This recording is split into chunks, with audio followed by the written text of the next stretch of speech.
To change your battery air filter on your hybrid Toyota CHR, it's just under the seat on the driver's side, right hand side. Simply remove the screw at the bottom right and then pop off the panel and you will see the filter.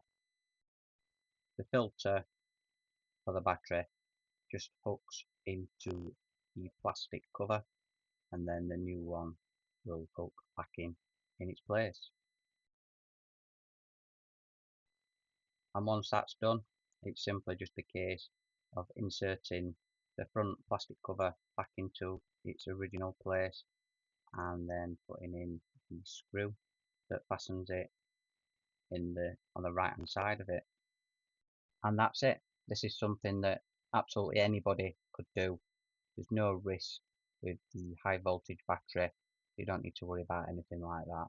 Really easy, simple job to do. If you need to get hold of one of these filters, I will pop a link on our website at howtofixit.co.uk. And while you're here, why not check out some of our other great videos?